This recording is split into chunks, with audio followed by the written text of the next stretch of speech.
as we've been hearing in the last several weeks, that over the news, we hear about folks, about the storms that have happened over the last couple weeks or so, last 2-3 weeks.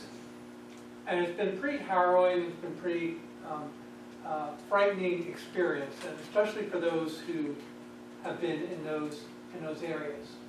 But one of the things that's always happened that I've seen as I've watched is that there's been warnings that have gone out. Warnings that have gone out in the midst of, prior to what was going to happen. And people would go and they would hear what's being said, and then some people would act on it, and then other people would ignore it and say, we're going to hunker down and we're going to ride this out. And the reality is that some did well, some did okay, but others didn't. And the reality and the truth is that even like in my own life, when God had been warning me, and God had been showing me, and God had been speaking to me in my own life, there were times where I said, okay, God, I hear what you're saying. There's things that are going to go on, things that are happening. I see the warning signs, I see the things, and I didn't listen. And what ended up happening was that I ended up incurring the consequence. But the reality was that God, in that consequence, God showed me mercy, God showed me grace. He said, son, listen this time.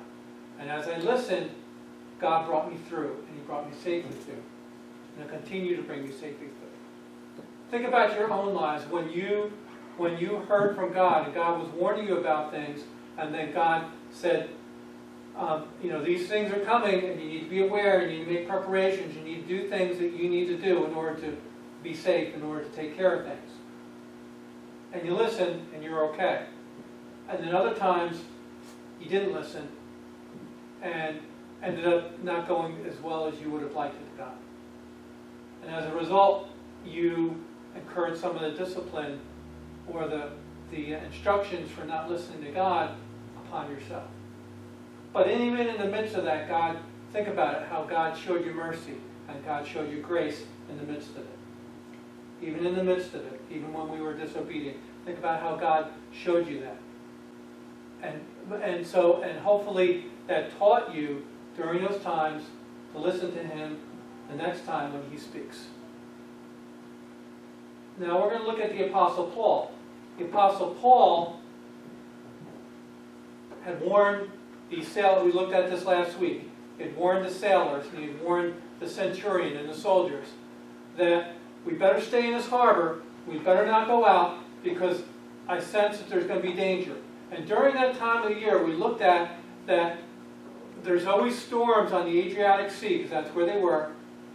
There was always storms that time of the year, which was around September or October. There was a lot of storms, and so it was a wise thing to do to stay in the harbor at that time, rather than going on to their next destination. And so, but they said, no, it's a fair sky, the sun's out, there's not a cloud in the sky.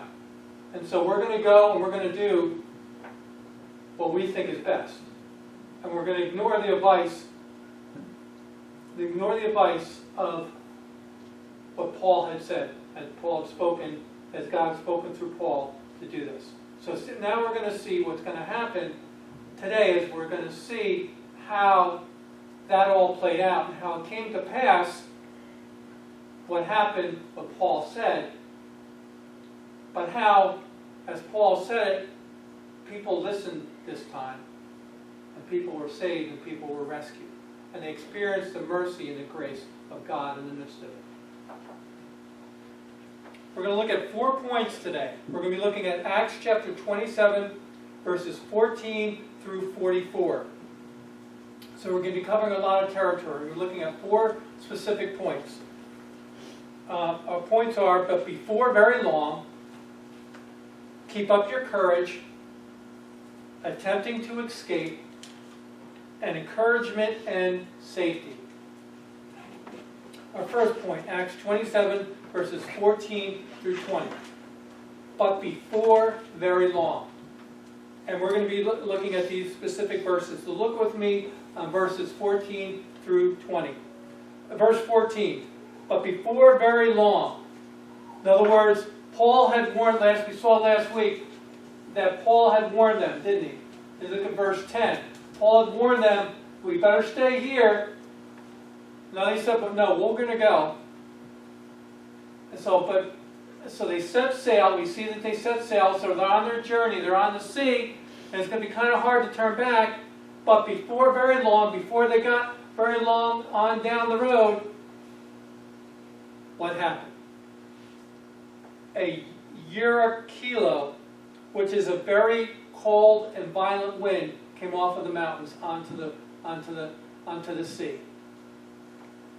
A Euraquilo was a term that those sailors from those days used to describe this type of wind, this type of weather pattern that had happened.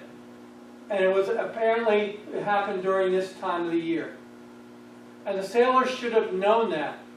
They should have been aware that these were experienced sailors, experienced people. They should have known that, but they took the chance and not listening to Paul, and now it happened. So it says, and before very long, so it happened soon after they got started sailing.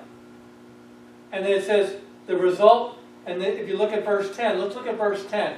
It said, and this is what verse 10 is. It says, and they said to them, men, I perceive that the voyage will certainly be with damage and great loss, not only of the cargo and the ship, but also of our lives. So that's the warning that Paul gave. So they ignored that warning, and they set sail, and so what happened is Paul said it would happen. So what do you think is going on in the minds of those sailors and the centurion and the soldiers going on there? I said, they were going, uh-oh, uh-oh. Paul has said this, so this is in the back of their mind. Paul said this, and now it's happening. Now what do we do? Well, let's go on here. Verses 15 and 19. It says, the ship is caught in the storm, and they're trying to get it under control. They have the proper reaction. In other words, okay, now that we're in the midst of it, now what do we do? Well, the ship's caught in the storm, so we need to try and get the ship under control. So if you look at these verses, they're looking at different ways to try and get, these are experienced sailors, they're trying to get the ship under control even in the midst of the storm, which is good and wise, and that's the proper thing to do. And they needed to do that, even in the midst of the storm. But then it says in verse 20, let's see what happens in verse 20. It says, all hope of being saved is abandoned. Well, that doesn't sound good. Here are experienced sailors who should know the sea and should know how to handle something, but when I shouldn't say Mother Nature, when God allows a storm to come on the ocean, when God allows something to happen, man, even the most experienced and the most experienced person can become frightened. I'll give you an example. I was reading another article this week about storms, and there was a gentleman who was, I guess, from the Miami Beach area, and he was a lifelong resident there, and so he's been through some things, and he's known, and he's probably in his 60s, so he's been through and he's seen a lot.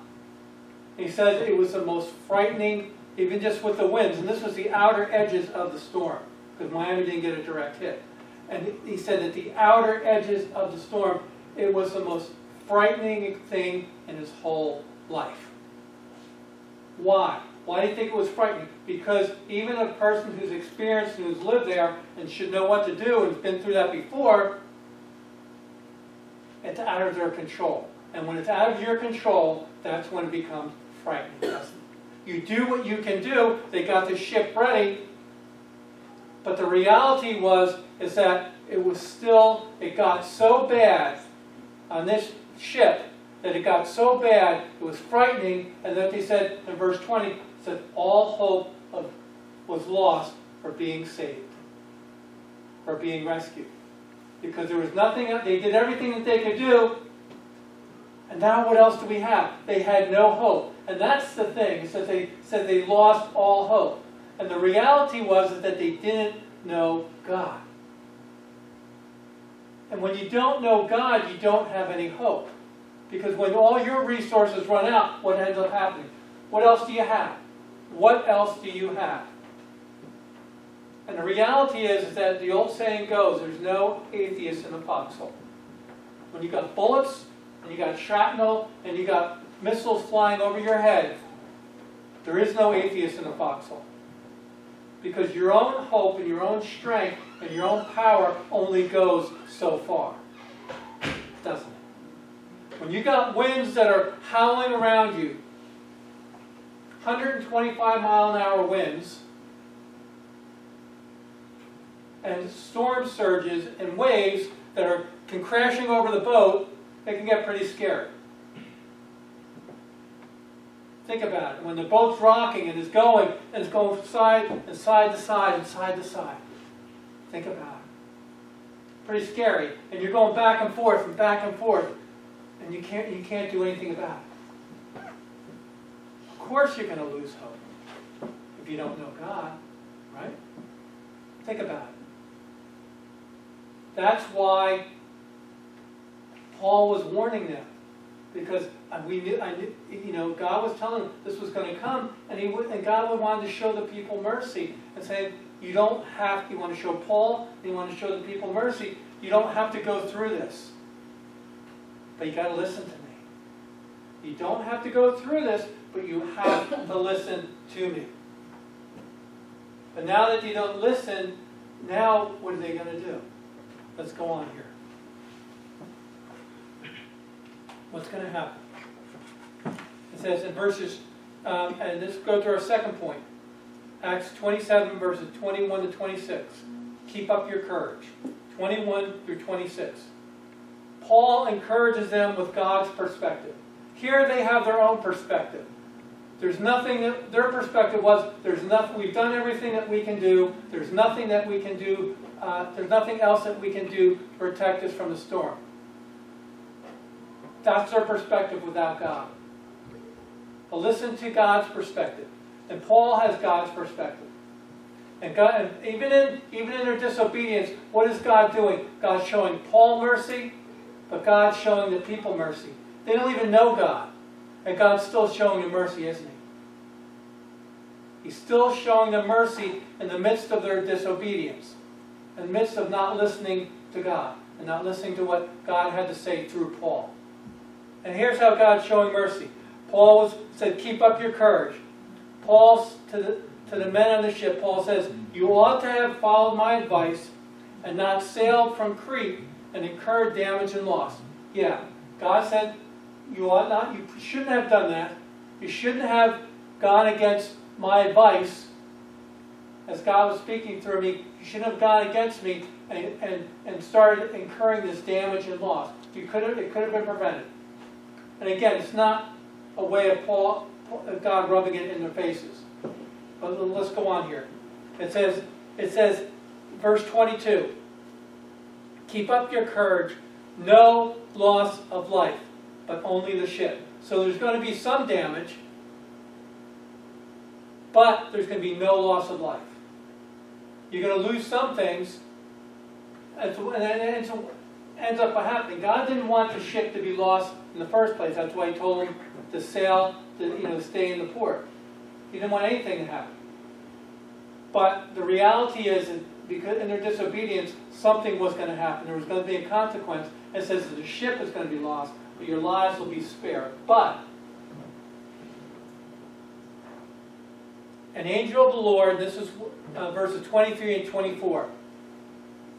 An angel of the Lord to whom I serve, He said, don't be afraid. You must stand before Caesar. God has granted that these men's lives will be spared. So God in his rich mercy did what? He was showing not only who mercy, Paul, but also those who were with him.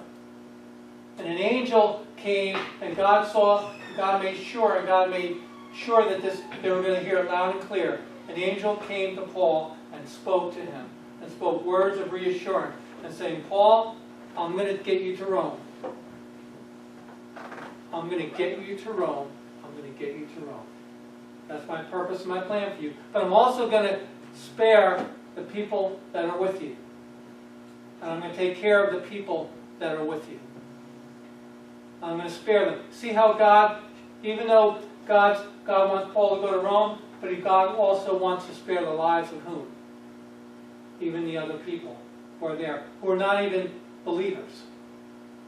Who are not, but God's showing them mercy. Look how God is showing them mercy, even in disobedience. It says,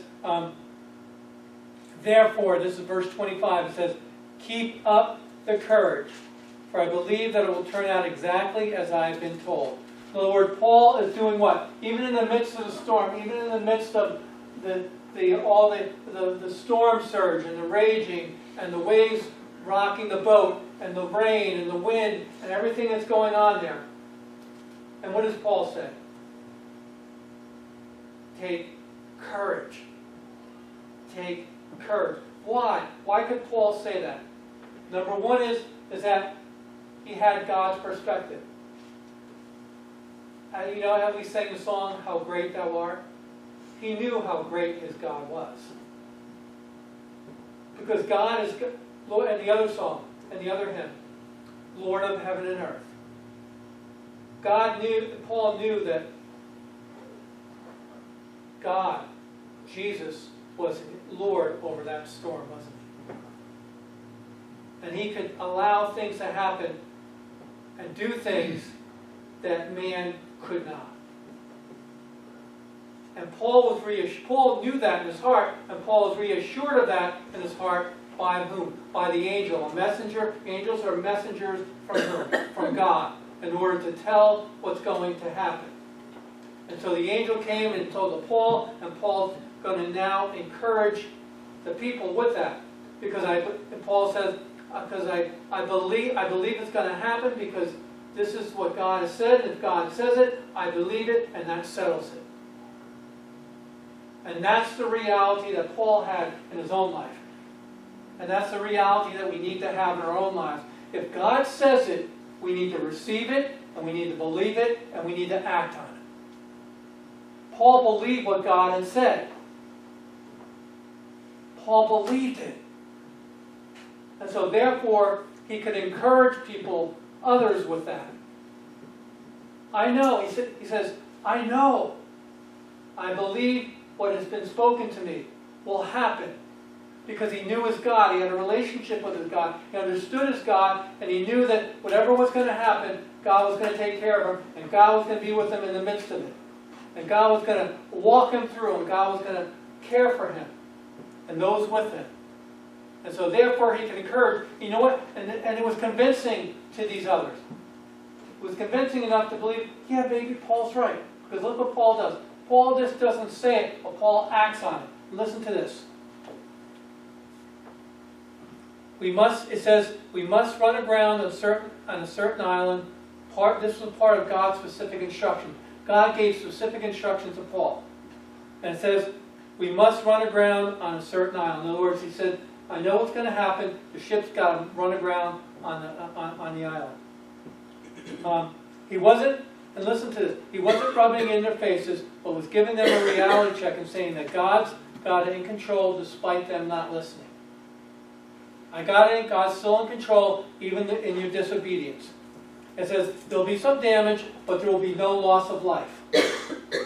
I, Paul, believe this because God said it. Paul knew he could trust his God and his plans, and was encouraging to do the same. He was listen to the example that he had. He was encouraging, I trust God, and I want you to be able to trust God too, in the midst of this storm, in the midst of this trial, in the midst of this difficulty. How many times, think about this, how many times have you seen or experienced others who have been through really great difficulty? And you're going through a really, really, really difficult time, let's say at that time period in your life. And that other brother or sister is there to encourage you, saying, God, God's spoken to me, God's told me it's going to be okay, we're going to work through this, we're going to work through this, we're going to get through this together. And you were encouraged and built up by that. Because you knew that it was real.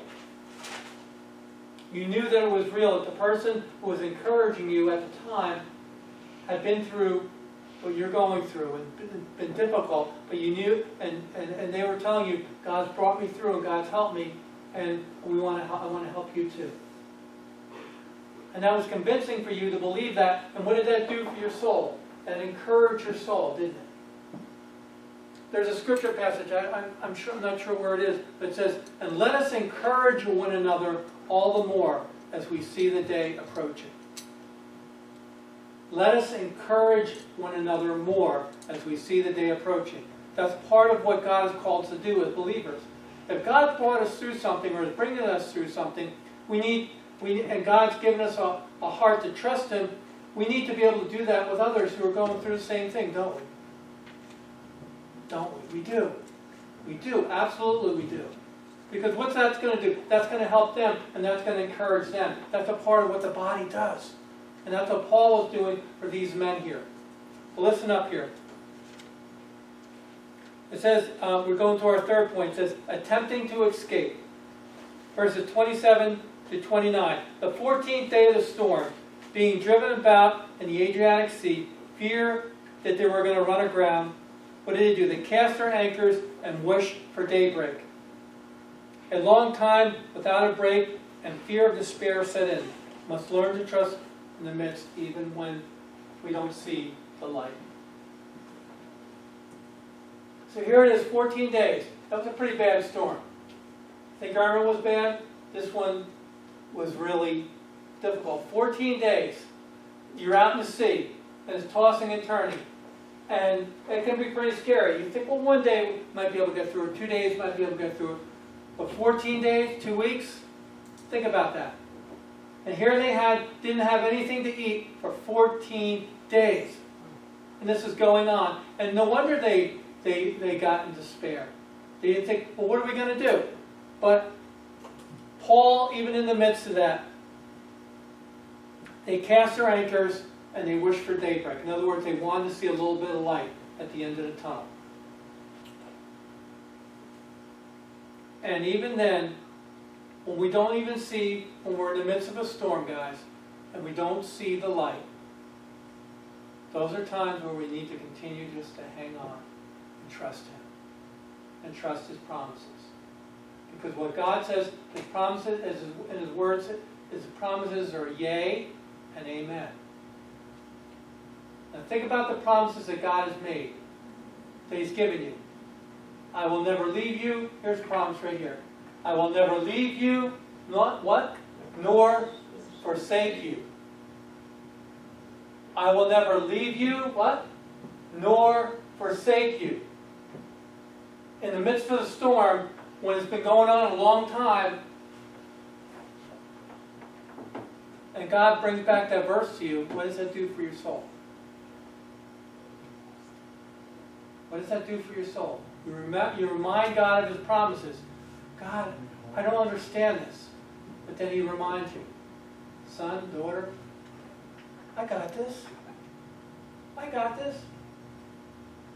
I'm in control. I know what I'm doing.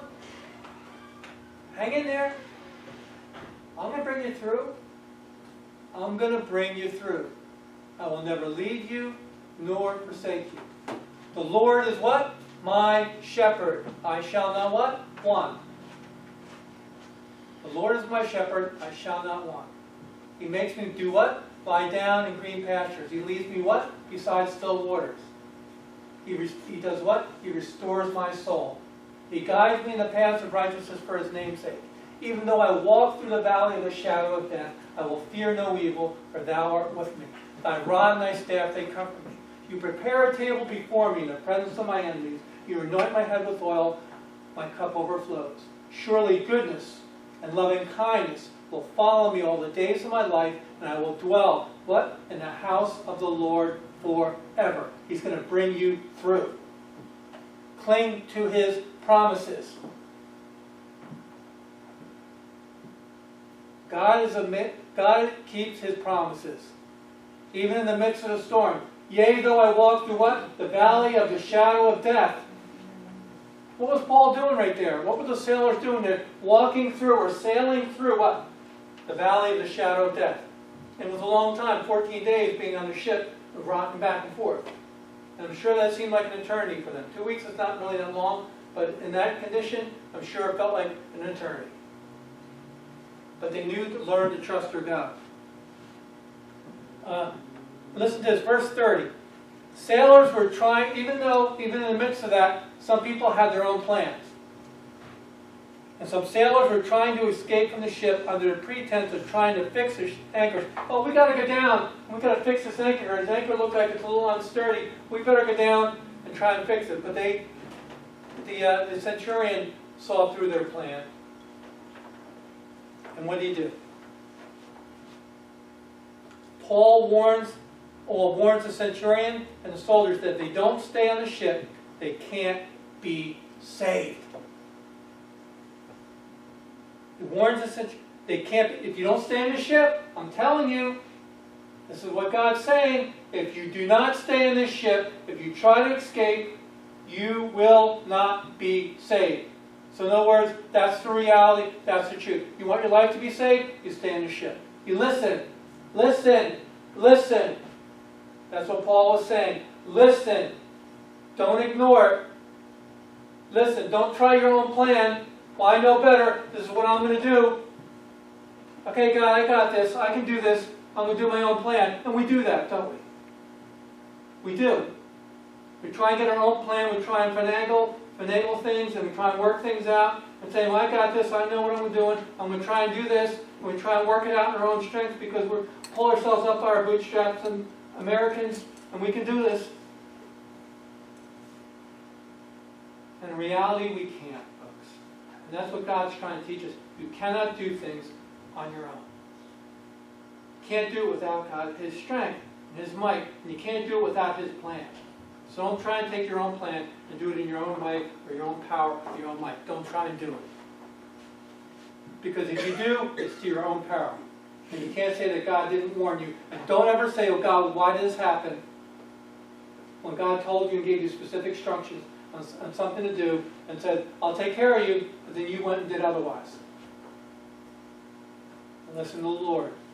Listen to the Lord when He speaks. It says, and then it goes on here, it says the centurion was more persuaded by the pilot. And listen to this. This time the centurion and the soldiers listened to Paul. Compare it to verse 11. The centurion, look at verse 11. It says the centurion was more persuaded by the pilot and the captain than by Paul. This time, what was the centurion persuaded by? Paul.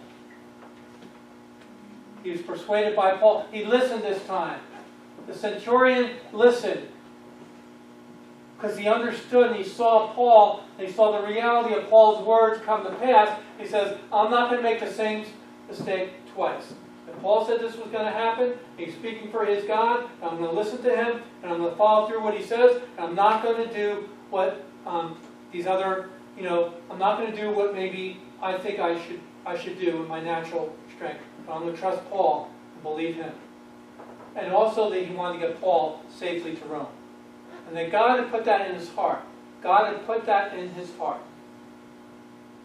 Here's a Gentile that God says He gave charge of Paul to get him to Rome. And by golly, God gave the centurion the heart to be able to do this and say, okay, I'm going to get Paul to Rome. So Paul says, no one's going to lose their lives and no one's going to get away. Then I'm going to make sure that Paul's safe. I'm going to make sure that he gets to Rome.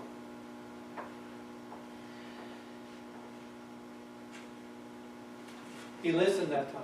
And then our last point is encouragement and safety, verses 33 through 44. Paul encourages all, verse 33 through 37. take some food. He gives thanks to God in the presence of them all, and he began to eat. All were encouraged, and they themselves began to eat. All 276. So it was a pretty big ship. There was a lot of people there. 276 people were on that ship. And when we think about this, it says, take some food. How can you eat in the midst of that? Well, it's been 14 days since they've eaten anything. So I imagine they're pretty weak, but saying, I'm hungry. And Paul says, he gives thanks to God in the presence of them all and begins to eat. And by that very action, it was showing Paul was saying, you know what, I believe, I'm not only speaking with my mouth, I'm speaking with my life and my actions. I believe I'm going to take some food. God, I give you thanks for your food and your provision. And as you provided here for this food, I give you thanks for that. And Paul began to eat. And what ends up happening is that the others who saw him do that were what? Were encouraged. They were encouraged by Paul's action. Paul just didn't speak it, he did it. He acted upon it. And as a result was the others took the bread and they ate too. Think about that.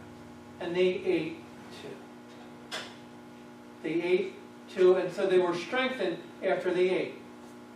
And so things become very different after this point. Because the soldiers are starting to see, the centurion has seen, and the soldiers are starting to see, and the sailors are starting to see the reality that if Paul spoke for God, they need to listen, and that they need to be obedient to whatever God says, because their life depended on it. And Paul's life was a testimony to that.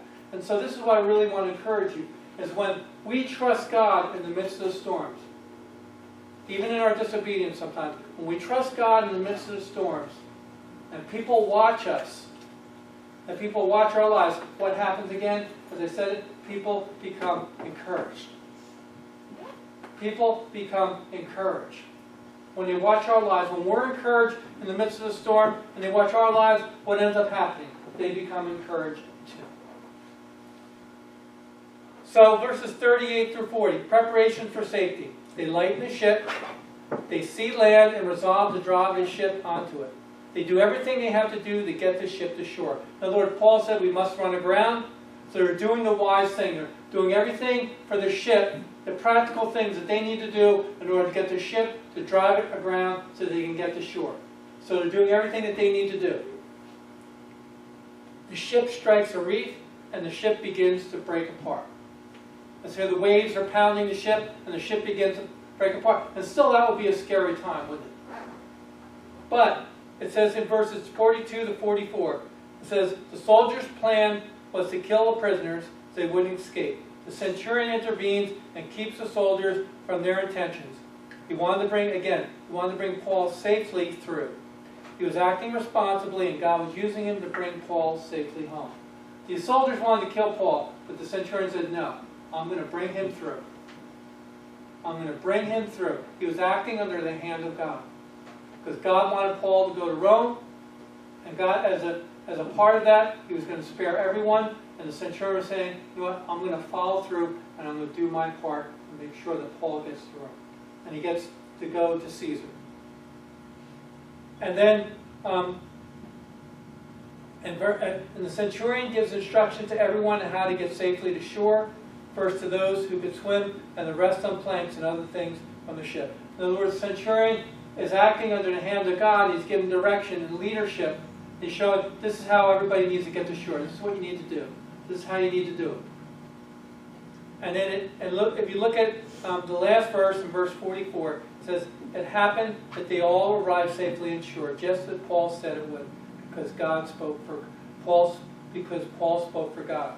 They are obedient to God's word through Paul. Listen to this last verse, which is really neat. It says, and the rest should follow, some on planks and others on various things from the ship. And so it happened that they all were brought safely to land. So what does that mean? And so it happened. That could mean many things. But in the context, you look at the context, and so it happened. It happened just as Paul said it would, from the very voice of God. So when God promises something, what? It's going to happen. And so it happened, that as they were obedient to what God said, and that everyone, the ship was going to break apart, but there was going to be no loss of life. Everyone got, and so it happened that everyone got to shore and were what? And were safe. And so it happened just as God said through Paul. So the reality is that God, it's always going to happen just as God says it's going to happen if we are obedient. It says God will tell us to do something and we better do it. Lest we suffer the consequences for not doing so. Even so, God will show us mercy in the midst of our disobedience.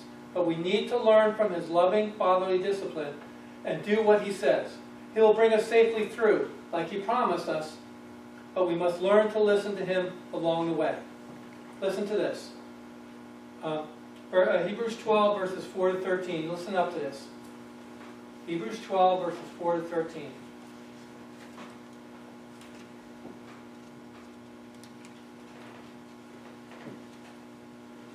You have not resisted to the point of shedding blood in your striving against sin. And you have forgotten the exhortation which is addressed to you as sons. My son, do not regard lightly the discipline of the Lord, nor faint when you are reproved by Him. For those whom the Lord loves, He disciplines, and He scourges every son whom He receives. It is for discipline that you endure. God deals with you as with sons. For what son is there whom his father does not discipline? But if you are without discipline, of which we all have become partakers, then you are illegitimate children and not sons. Furthermore, we had earthly fathers who disciplined us, and we respected them. Shall we not much rather be subject to the Father of spirits and live? For they disciplined us for a short time, as seemed best to them. But He disciplines us for our good, so that we may share in His holiness. All discipline for the moment seems not to be joyful but sorrowful, yet to those who have been trained by it, afterward it yields peaceful fruit of righteousness. Therefore strengthen the hands that are weak and the knees that are feeble. And make straight paths for your feet, so that the limb which is lame may not be put out of joint, but rather be healed. So God's purpose is for us to be healed. So when we go through difficulties, and we go through situations because we didn't listen to God, even in the midst of that, God will, as a loving Father, will discipline us, but He does it out of love, as a Heavenly Father does, and He'll bring us through. But we need to listen to Him when He says to do something, when He gives specific instructions. And when He says things, we need to hear Him and say, okay, God, I was disobedient over here, but now I'm going to listen to you, and I'm going to follow through, God. I know that you love me, I know that you care for me, I know that you want the best for me, and I know that you are gracious with me, and you've provided for me, and I know your promises are yea and amen. So I'm going to trust you this time, and I'm going to believe you, and I'm going to know that you're going to safely bring me home to shore, to the shore. Amen? Amen. We need to listen to Him, folks. It's so, so, so important. Amen? Amen.